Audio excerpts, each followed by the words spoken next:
Hello, my name is Alejandra Vasquez, and I'm going to be presenting my digital teams project.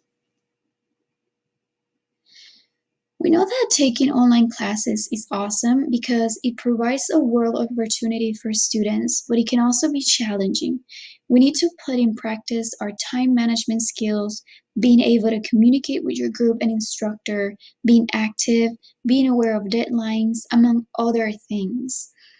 Online classes are more flexible but require the same time commitment as an in-person class.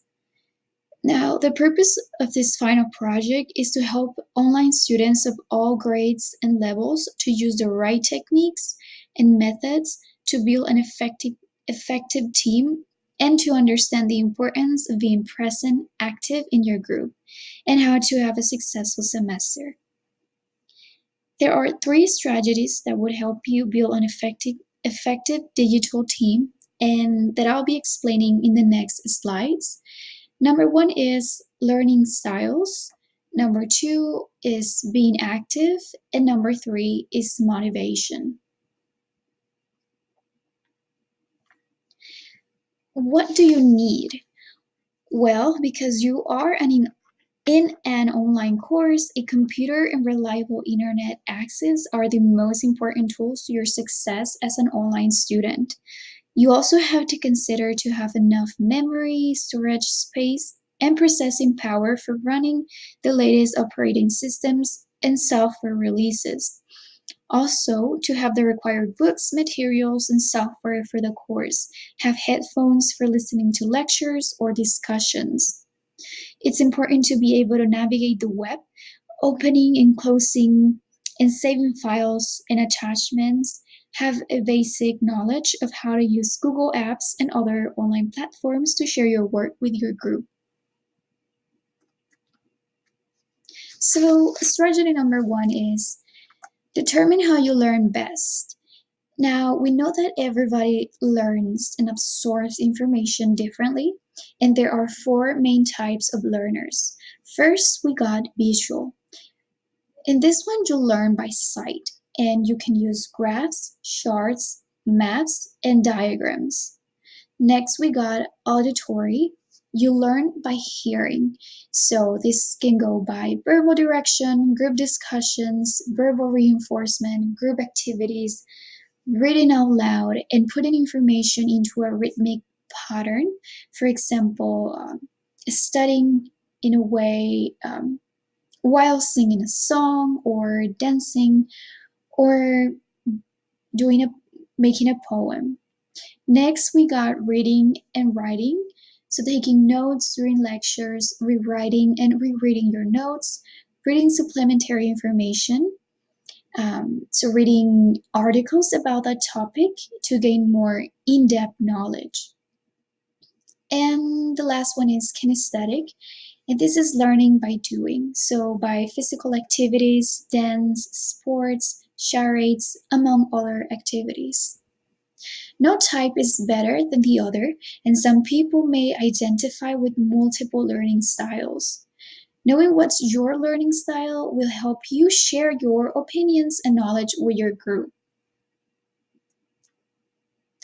Strategy number two is to interact actively in online classes. And this is very important because there is a diverse range of opinions and ideas. The interaction helps create a sense of community. It is important to set video calls or in-person meetings and also share your documents uh, using Google Docs or making video calls using Google Hangouts or Skype.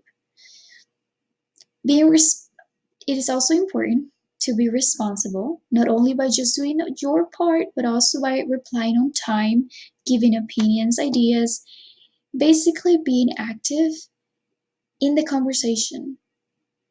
And it's also important to introduce yourself and maybe create a virtual study group.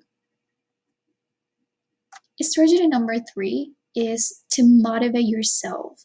This can sound simple, but is quite difficult sometimes. Some of the tips could be have a regular study space and stay organized.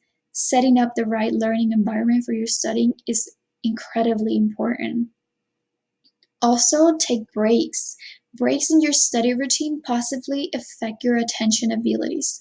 So you can take breaks every 90 minutes, but if they're too much, if the stretches of 90 minutes it's too much, you can try 30 minutes or 50 minutes, whatever works the best for you.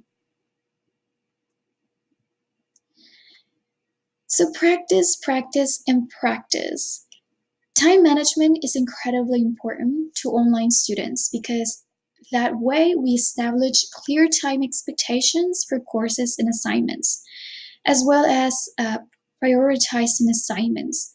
You can make a to do list, take notes of major assignments, and prioritize tasks. Applying those strategies in the future can help you find the right group that fits your preferences and overall have a great experience. And remember, practice makes perfect. This is all I got. Thank you for your attention, and I'll leave my email in case you have any other questions.